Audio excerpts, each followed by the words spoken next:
और उधर कर्नाटक के हुबल्ली में अखिल कर्नाटक ब्राह्मण महासभा ने तमिलनाडु के मंत्री उदयनिधि स्टालिन के सनातन धर्म के खिलाफ दिए गए बयान के विरोध में प्रदर्शन किया है। तस्वीर आपके सामने है। इस प्रदर्शन के दौरान प्रदर्शनकारियों ने डीएम के नेताओं के खिलाफ नारे लगाए, उनके खिलाफ सख्त कार्रवाई की मांग की गई।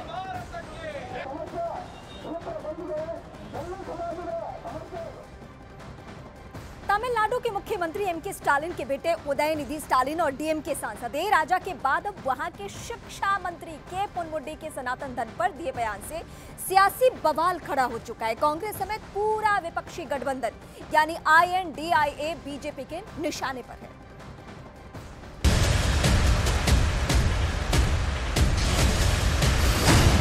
सनातन धर्म पर और बढ़ा विवाद, दक्षिण से उत्तर तक सनातन पर संग्राम। INDIA गठबंधन पर उठे सवाल। पहले तमिलनाडु के सीएम MK स्टालिन के बेटे उदयनिधि स्टालिन ने धर्म की तुलना डेंगू मलेरिया से की। डेंगू காய்ச்சல் மலேரியா கொரோனா இதையெல்லாம் நம்ம எதிர்க்க கூடாது, ஒழித்து கட்ட வேண்டும். அப்படிதான் இந்த சனாதனம்। डीएम के सांसद ए राजा ने एक कदम आगे बढ़ते हुए सनातन धर्म को HIV और कुष्ठ रोग बताया। மலேரியா போல டெங்கு போல ஒழிக்க வேண்டும் என்று। மலேரியாவுக்கும் டெங்குக்கும் சோசியல் ஸ்டிக்மா இல்ல, அது ஒரு அருவருப்பா சமூகம் பார்க்காது। அருவருவாக பார்க்கிற ஒரு சனாதனத்தை சொல்லணும்னா முறைப்படி ஒரு காலத்துல தொழுநோய் இருந்தது। और अब तमिलनाडु के शिक्षा मंत्री के पोनमुडी के सनातन पर दिए बयान ने आग में घी डालने का काम किया है।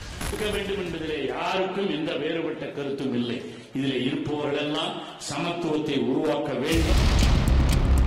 ये तीनों वो चेहरे हैं जिनके बयान से देश में इन दिनों सियासी घमासान मचा हुआ है, जिसकी शुरुआत तमिलनाडु के सीएम MK स्टालिन के बेटे उदयनिधि स्टालिन ने की और फिर सनातन धर्म का अपमान करने का कारवां बढ़ता चला गया।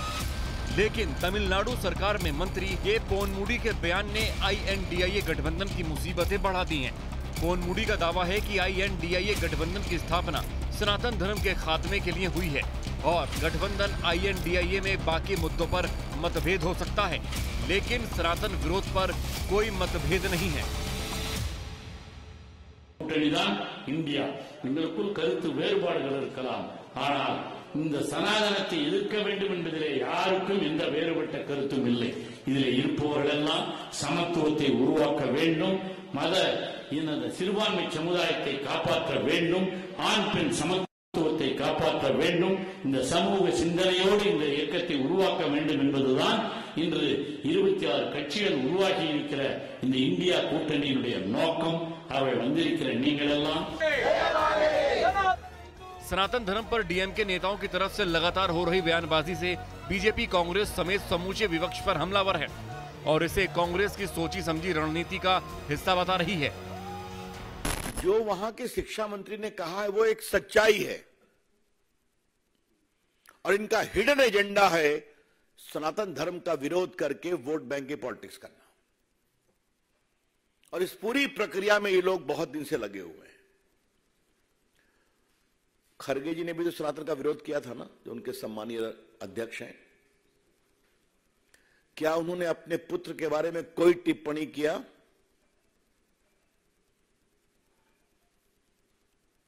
ये लोग एवरी रिलीजन की बात करके लिपापोती करते हैं।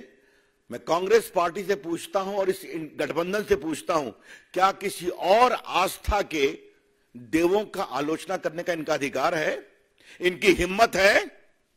कर पाएंगे क्या ये? हम सभी आस्थाओं का सम्मान करते हैं, सभी आस्थाओं के जो ईश्वर हैं जिनको मानते हैं, हम सबों का सम्मान करते हैं।